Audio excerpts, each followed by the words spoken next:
Welcome back, everyone. Twice now, we have focused on Benue APC crisis. The embattled chairman, Comrade Austin Agada, has been on the program to tell us his own side of the story, how he has done everything he could to pacify the governor and mend fences. We also had Comrade Dominic Alancha on the program because we wanted a neutral perspective to this crisis.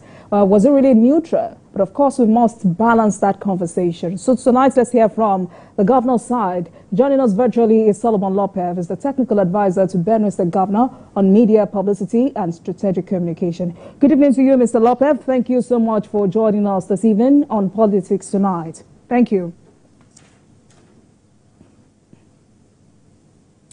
Mr. Iorpev, can you hear me? All right. I can hear you very loud and clear if you can hear me. All right. So let's kick off this conversation from where we stopped on Monday, because we talked about before we talk about the developments of the states. From my conversation with Comrade Alancha and Honorable Agada, it looked like there is a distinct factionalization in the party, allegedly spearheaded by Governor Hyacinth Alia.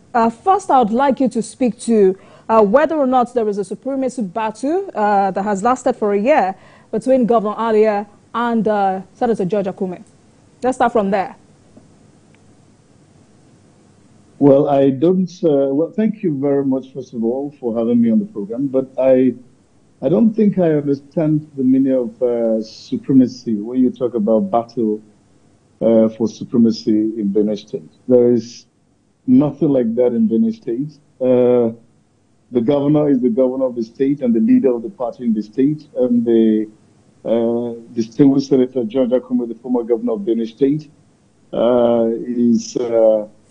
is the secretary to the government of the federation, and so all of them have two distinct jobs that they're doing. And so I don't know what you mean by supremacy, fight for supremacy in the state. There is no fight, there is no disagreement between who is where. The governor, as in every state of the federation, leads the party in the state. He's the governor of the state. Once upon a time, distinguished Senator George Akume was the governor of the state and the leader of the party in the state. And now battons have been handed over and handed down. Right now, we have His Excellency Reverend Father Dr. Hyacinth Alia, who is the governor of Benue State and the leader of the state. So there is no controversy, there is no fight, there is no disagreement. Whoever is disagreeing with that has his own self to talk to and maybe blame. I don't know whatever word to use, but there's no fight, there's no controversy. There's no contradiction here. And so the governor is the governor of the state and the leader of the party in the state. And His Excellency Senator George Akume is an elder statesman, a stakeholder in the party, and the secretary to the government of the federation. These are two distinct roles, and there is no fight in the state over them. Anybody who is fighting over that does not understand what the constitution of the party says. All right, thank you for that clarification, because before now, those on the side of Senator George Akume have been saying that the governor is trying to take over the structure that brought him into power, while those on the side of the governor have been saying or alleging that Senator George Akume is trying to control the governor. But now that you've also clarified that there is no the supremacy battle many thought is currently happening in Benue State is not there. So why is Governor Alia at loggerheads with Comrade Austin Agada? Because from the report I have, the governor and Austin Agada used to be very close. They used to wine and dine together to show how cordial and respectful the relationship was. At what point did this acrimony start? Because to date, some members of the APC say the suspension of Austin Agada is illegal. What executives say they were lured to the government house, offered money to accept the suspension of the chairman. So tell us, what exactly happened? Well, thank you very much for that question and for giving me this opportunity to clarify that. The governor is not at loggerheads with anybody. He's not fighting anyone. He's not in disagreement with anybody. He is not in bad blood with anyone at all. Now, if former chairman of the party, Austin Agada, feels aggrieved and is going about telling the stories is not in good terms with His Excellency. Well, that is his own problem. He is the one that is not in good terms with His Excellency and not the other way around, because His Excellency holds nothing against him. Now, earlier in the year, particularly this year in February, due process was followed when the ward of the former chairman suspended him from the party. And once you're suspended by your ward, your local government must ratify, which is exactly what happened. Now, when the local government ratified, now I must explain this clearly to you. In the state, you have the state working committee and the state executive committee. So when the state working committee, the state working committee sees to the day-to-day running of the party, why the state executive committee is the one that usually gives the state working committee the working terms and conditions on how to go about running the party in the state. And so when that suspension happened, they had to bring it to the state working committee, which is the highest body in the state. And by reason of the constitution, the executive governor of the state is the chairman. He presides over that meeting. And so the only problem Agada can say he has with the governor is the governor presided over the meeting that looked into his suspension and declared that by reason of this crisis, we have to step in immediately. And of course, we cannot allow any vacuum in the party leadership. So the state executive committee agreed that according to the constitution, which is actually Article 17(6), it says if there is anybody where a vote of no confidence is passed on a member, someone should be picked to replace that person, and which is exactly what happened. So it was the state executive committee that picked the Benjamin Omakolo to lead the party so that there would not be vacuum. And they picked him on the basis that he and Agada comes from the same zone. They come from the same place. And so they don't have to disenfranchise that zone where the former chairman comes from. And so that's the reason why they picked him. He was a welfare secretary, and he was picked to replace him, to stand in for him until such a time when the National Convention of Congress decides otherwise. And so that was done according to the Constitution. And the only grudge that Agada will have against the governor is because he was the presiding officer at the point. He did nothing against him. He didn't wrong him. He didn't do anything to offend him. So while he would say he's a loggerhead with His Excellency my governor, I have no idea what it is that has caused that, because all the governor did was to lead a group, which is the state executive committee, which is supposed to preside and take charge and take decisions in cases like this, which was a suspension by the former chairman, by his ward, not by the state, by his ward. And this was ratified by his local government. All right, let's stay on this, because many of us are very surprised that the MWC turned around to sack the Agada-led state executives, because I remember the last directive from Abuja was that all ongoing cases filed in the name of the party or associated with matters concerning the party and involving party members must be discontinued and withdrawn from court. And Comrade Agada claimed he did as the NWC directed. So let's lay bare this particular conversation. Did the governor do as directed by the party's National Working Committee?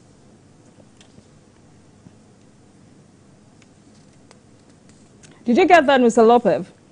Now let this be clear. Okay. Yes, let's get this very clear. The governor does not act on his own accord. He does not take his own decisions. He doesn't work by his own mind. He does in the party what the party constitution requires of him to do. Now, you know that the National Executive Committee is the highest body within the party. You also have the NWC, which sees to the day-to-day running of the party at the national level. And so when the National Working Committee looked into the matter, it discovered that it was indeed a crisis that was tearing the party apart. Now, the National Working Committee in itself does not have the authority to take the decision to dissolve any organ of the party. The only authority The only body that has that authority is the National Executive Committee. Now, let's take you back a little bit. Somewhere to the build-up of the 2023 elections, the National Executive Council authorized the National Working Committee to take decisions that are urgent, that needs attention urgently before the National Executive Council meets. Now, this council meets every 3 months. Now, when they mandated them, they have been looking into the crisis in Benue, and they have the authority because they have been mandated that where they sit, that's under Article 13, Section 3B, it mandates them to be able to set up a committee, set up a committee to overlook the affairs of the state. If they feel threatened, if they feel that the party is threatened in the state, which is exactly what they did. They didn't do anything contrary to anybody's instruction. They didn't do anything contrary to what the Constitution says. All they did was to obey Article 13, 3B, which says that in case of any disagreement, it confers that authority on them to be able to dissolve any organ of the party, provided it is in compelling interest of the party to prevent the party from falling apart. So they have the constitutional right to set up a committee, and which is what they did. They said, okay, Agada faction is fighting, the Omakolo faction is fighting, so what we're going to do is dissolve both of them and set up a neutral committee that is going to see to the working of the party. So, Mr. Iorpev, are you confirming to us tonight that, Mr. Iorpev, let me come in here. Are you confirming to us tonight that a committee has been set up to look into this crisis? A committee has been set up by the National Working Committee of the party, as authorized by NEC. And what I'm talking about is the Benjamin Omakolu-led caretaker committee that has been set up by the NWC as authorized by the NEC.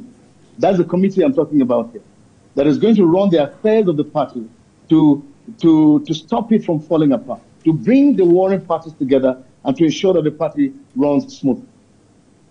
Okay, so I'd like you to talk to us about why you thought, why this turnaround of events. How did the National Working Committee of your party come to a conclusion that Austin Agada should step aside? I mean, did they consider how powerful the governor is compared to a state chairman? Did they consider the consequence of the governor defecting, as speculated by some members of the party, compared to Austin Agada, who has no choice but to stay in the party because his political father is still there? Or indeed, this 6 months is for the NWC to investigate several petitions against both parties? Well, I am surprised you speak to the fact that the National Working Committee or the National Executive Committee may be afraid of the executive governor of Benue State. I don't think that's the situation here. They're only doing the right thing. You are talking about members of the National Working Committee, some of which the chairman, or which is a former governor of Kano State. And so is it because he has not been a governor that is going to be afraid of the present governor? There's no reason for that. They're talking about high members of the party who have held several positions in this country. And so you are not talking about someone being scared of another. That's not the situation. They only followed due process because they have been mandated, as I told you before.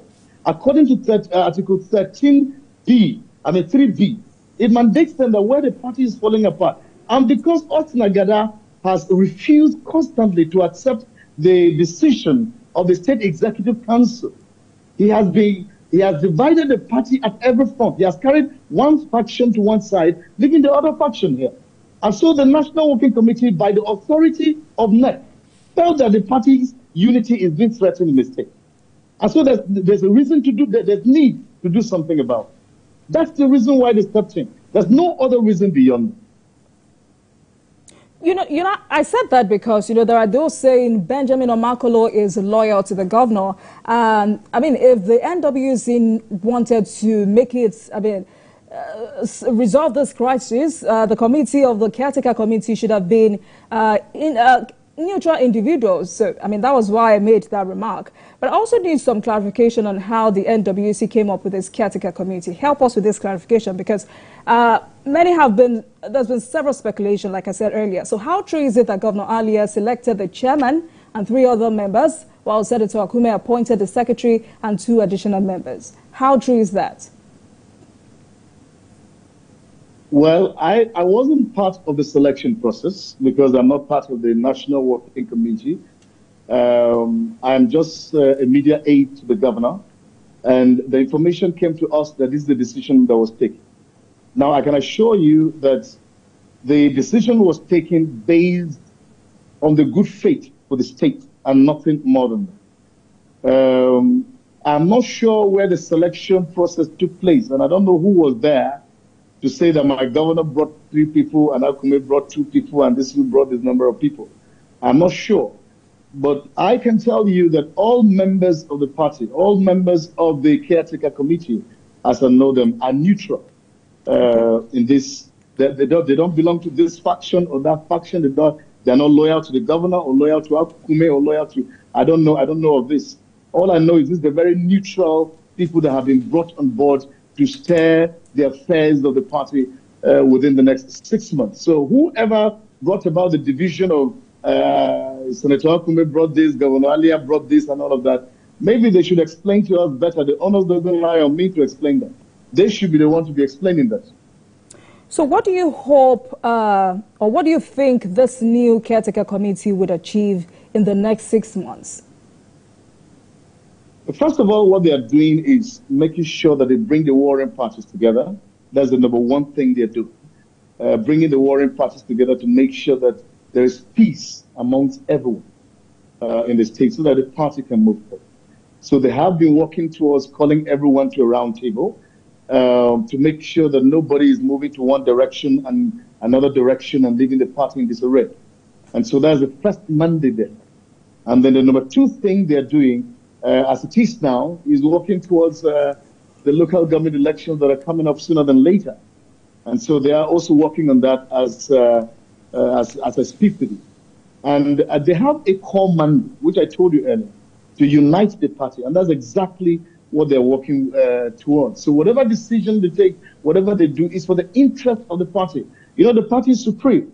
So what they are working on is to ensure that the party is not divided. The party is united moving forward.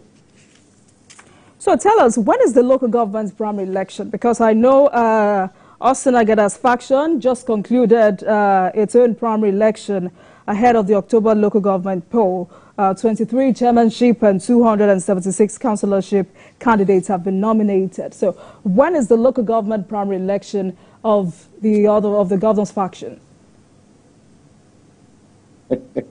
I love when anybody says there has been primaries in the state, because I don't think anyone has videos or pictures to show, or any media house is going to come out to tell us that they covered primaries that took place in the state, or if they have the backing, because they cannot do any primaries in the state without the backing of the National Working Committee. If that primary had taken place, I'm sure information would have come to us from that point, that primaries were allowed to be conducted by a faction of the party. I don't see the National Working Committee sanctioning a particular faction of the party to conduct primaries when they're making every effort to unite the whole party and bring them together.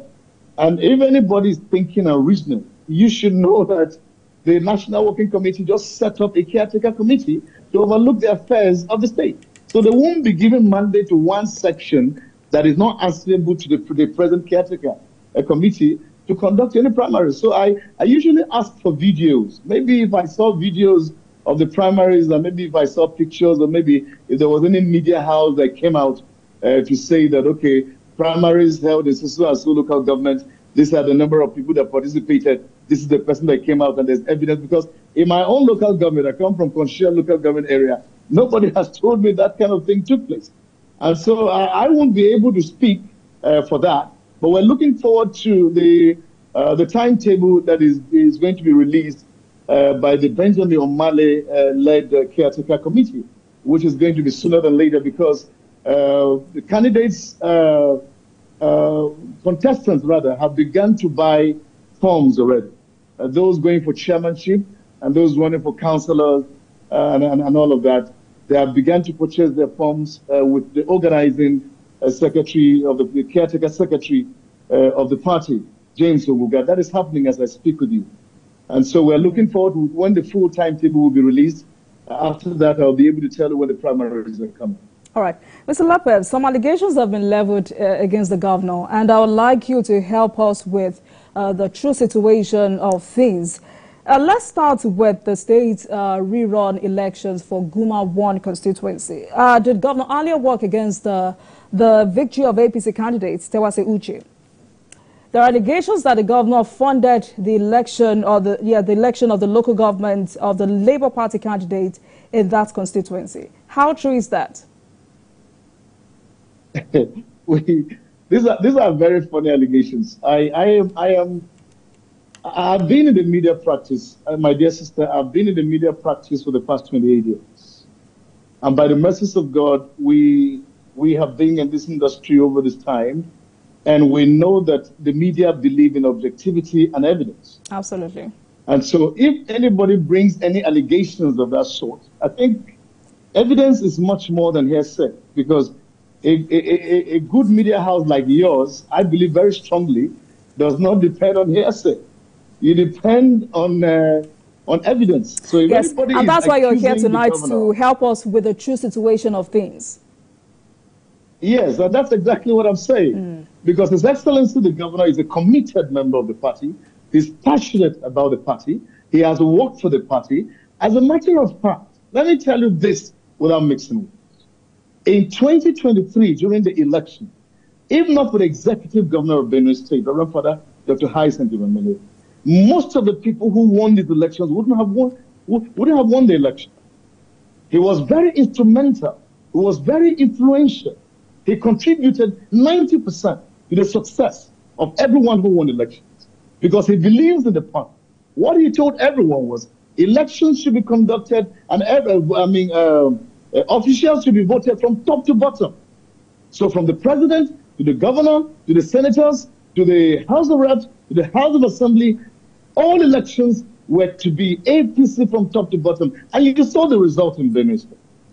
So how could he just turn around all of a sudden and begin to sponsor another candidate? Does that make sense? That doesn't make sense anywhere.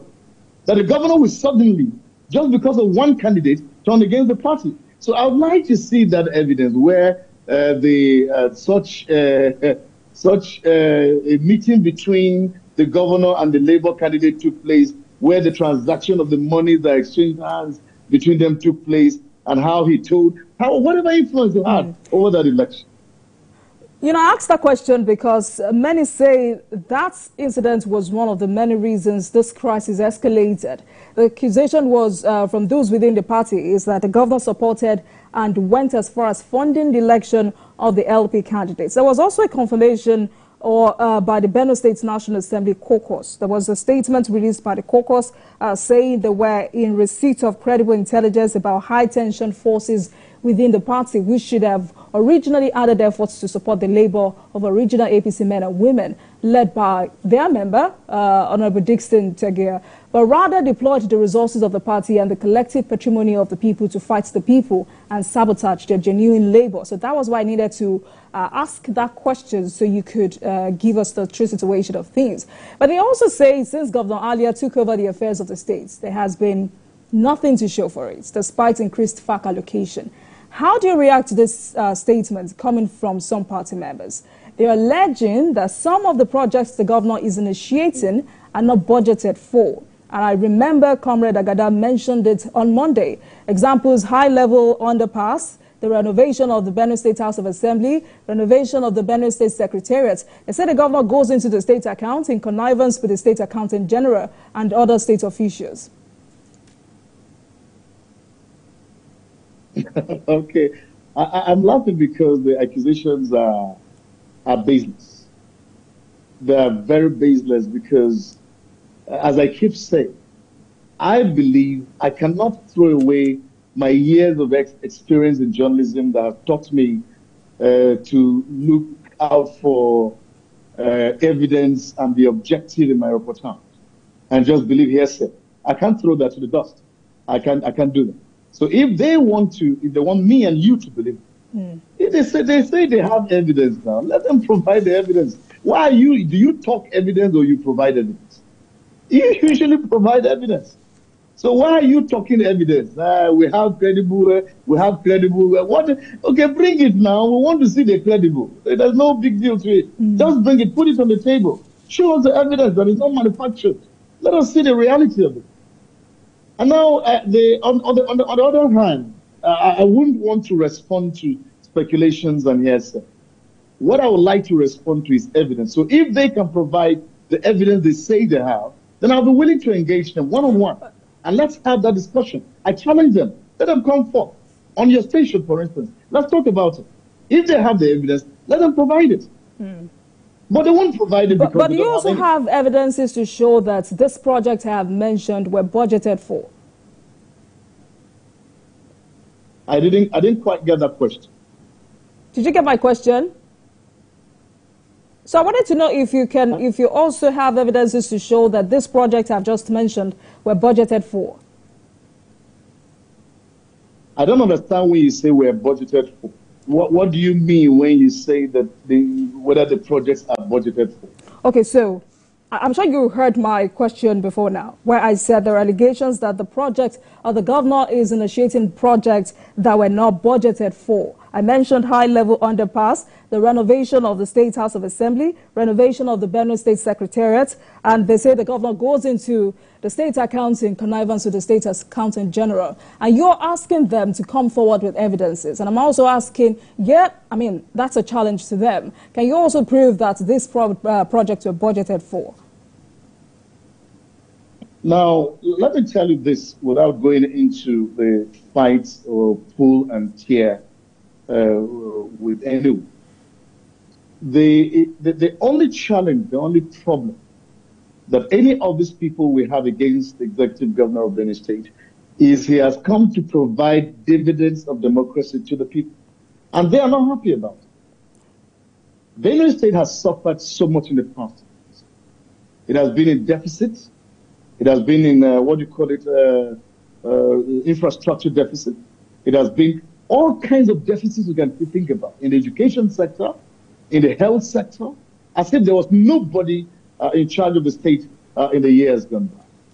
And when His Excellency came on board, he decided that the people of the state must enjoy the dividends of democracy.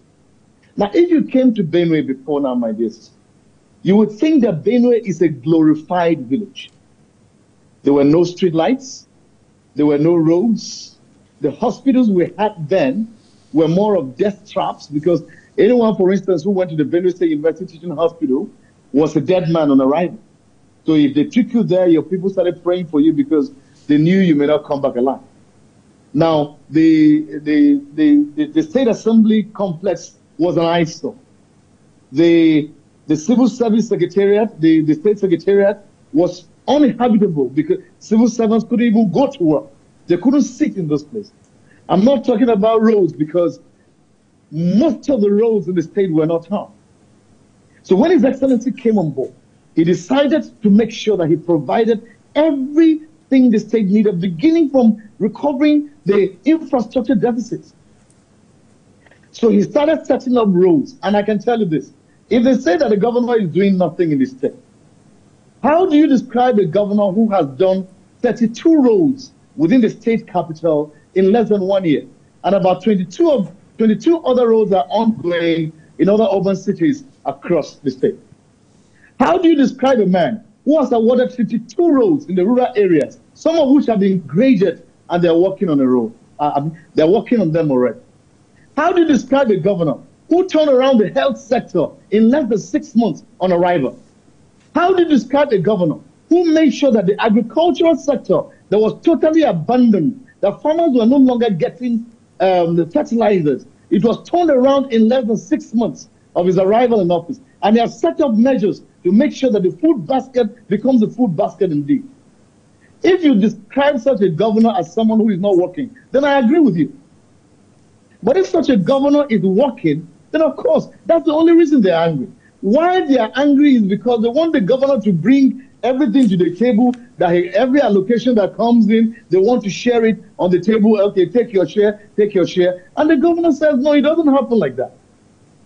Thousands of people came out to vote for the governor, unprecedented.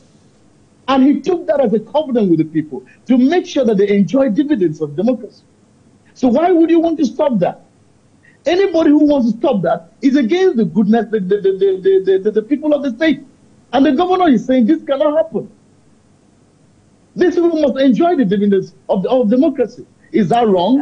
Mr. Lopez, you know, I'm not hearing this for the first time. I'm not hearing this for the first time. And I've also put you to Comrade Ageda, who claimed that situation didn't happen. But, I mean, you didn't answer my question about whether or not this project I have mentioned were budgeted for. But now that you're talking about development of Benue State, I remember Father Alia described Benue State as being an intensive care unit.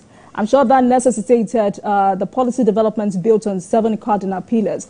You talk about security, agriculture, rural development, commerce and industry, I mean, human capital and social development. Infrastructure was also part of it. Political and economic governance. So how has it fared so far in these areas? Well, His Excellency has done much more than any other person has worked in the past 1 year in few months. If I were to grade him, if I were allowed to rate him, I would give him 200 over 100. The marks he has scored is far above even the set marks. They say if you want to see, usually the first year in office is the litmus test for any government that wants to perform. And everything I'm telling you here that the governor has done, grading and hiring and making sure that he provided roads in the urban areas were done within 1 year of his stay in office. His Excellency has gone beyond 50% of his promises to the people. And I wish you had time because I can run through this over and over and over without getting tired. And when you wake up in the morning, for instance, let me give you this scenario. Before His Excellency came on board, he promised the people that he was going to take care of them. The civil servants were going to be taken care of. The pensioners were going to be paid. And everyone who works and deserves their wages, because a worker deserves his wages. And so he was not going to deprive anyone. As I tell you, from inception until now, no month has been owed any civil servant. That's number one. Number two, all pensioners are receiving their pay as at Wendy. Arrears are being paid. Even those that were being owed by the other government, he had nothing to do with it.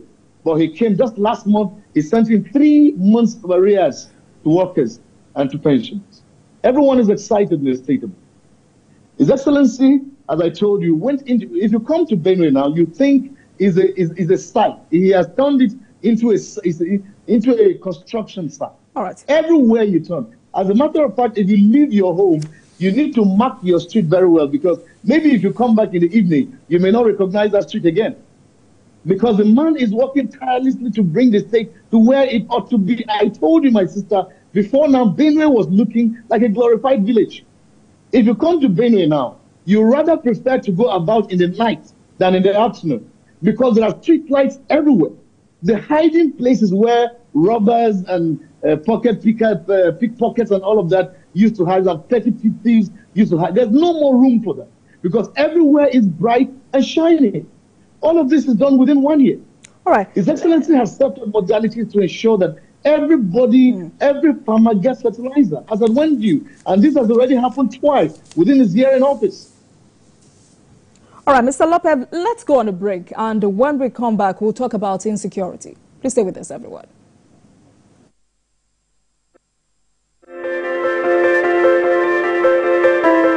Everyone, and our focus tonight is on the ongoing APC crisis in Benue State, and I've been speaking with Solomon Iorpev. He's a technical advisor to Benue State Governor on media, publicity and strategic communication. Mr. Iorpev, thank you very much for staying with us tonight. Let's move on with this conversation quickly because of our time. Insecurity remains a big challenge in Benue State. You must agree with me that the governor cannot do it alone, and that's why the state has representatives at the state and federal level. And the sentiment out there is that since the governor assumed office office last year, the leaders of different political parties in the state are more focused on fighting a supremacy battle than joining hands to tackle their common enemies who are determined to wipe out the indigenous population. I mean, according to reports, about 2,600 persons, mostly women and children, were killed following attacks on 50 communities in the state between January 2023 and February 2024. And during the last attack in Ukum, very sad situation. The wife and 2 children of a district head were burnt to death. What is the governor doing to secure Benue State? Well, thank you very much for that question. His Excellency, I can assure you, is not resting on his oars to ensure that security returns to the state.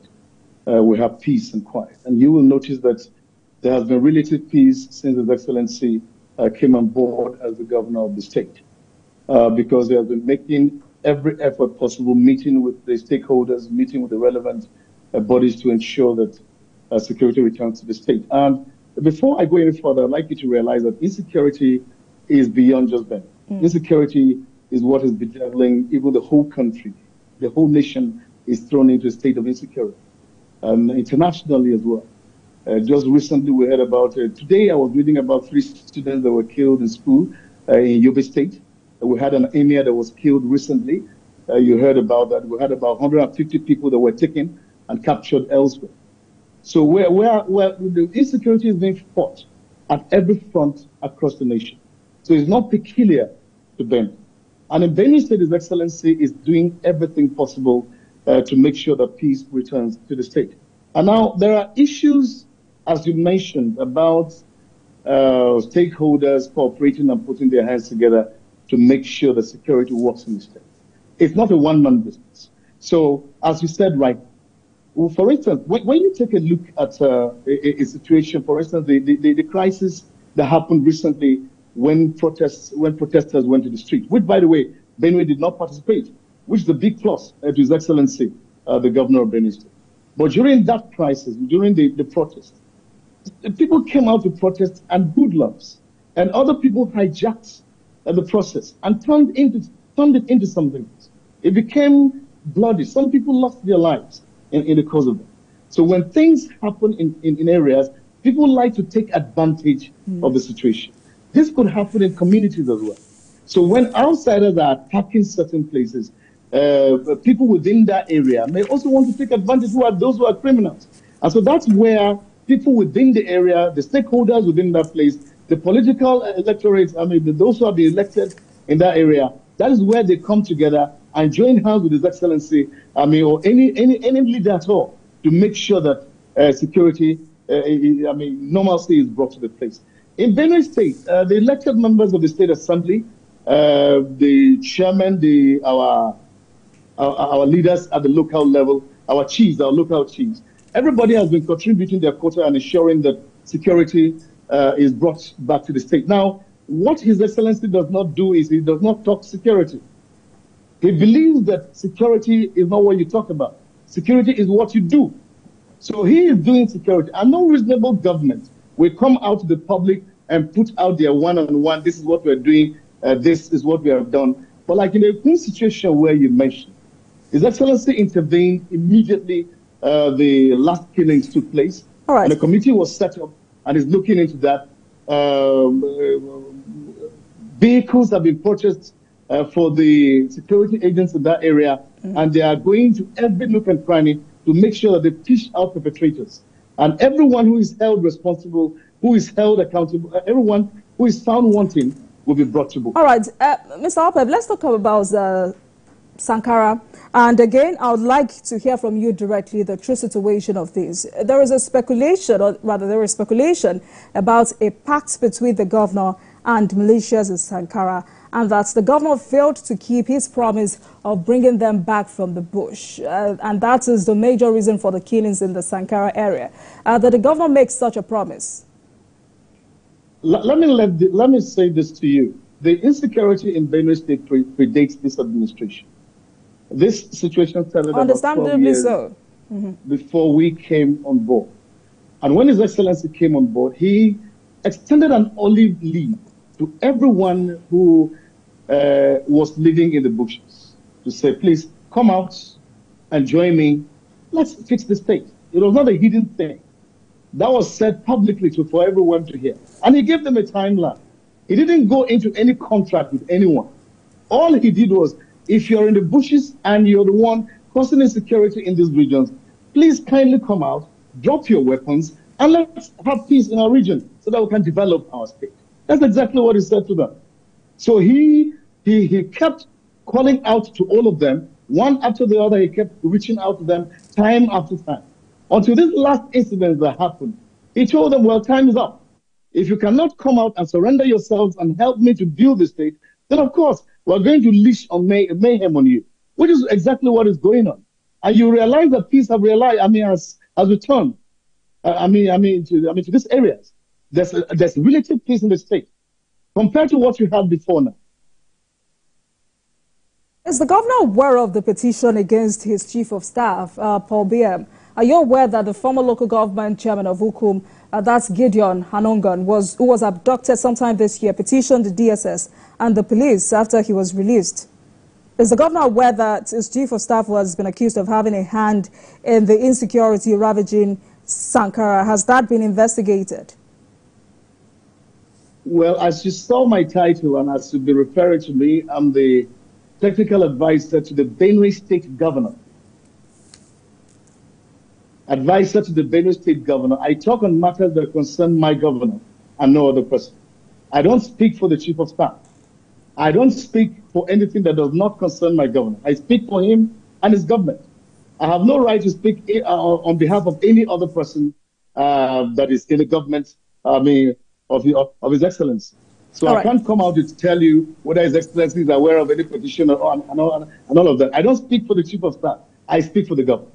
All right. Many expected that the governor would have, investigated that matter because he's indeed the chief of staff. But let me thank you so much for coming on the program tonight, Solomon Iorpev. I really hope to have you back on the program, and I sincerely hope that peace returns to Benue State so the governor can focus on delivering the good dividends of democracy to the people of Benue State. Thank you so much for joining us this evening, Solomon Iorpev, technical advisor to the Benue State governor on media, publicity, and strategic communication. Thank you so much for joining us this evening. Thank you. Thank you for having me. And thank you so much for watching, everyone. But you can watch the repeat broadcast of this episode at midnight. Get in touch with us on our social media handles, Facebook, Instagram, and X at TVC News NG and at Olajumoke WO using the hashtag Politics Tonight. We're also on YouTube at youtube.com/TVC News Nigeria. I am Olajumoke Olatunji. Good night, everyone.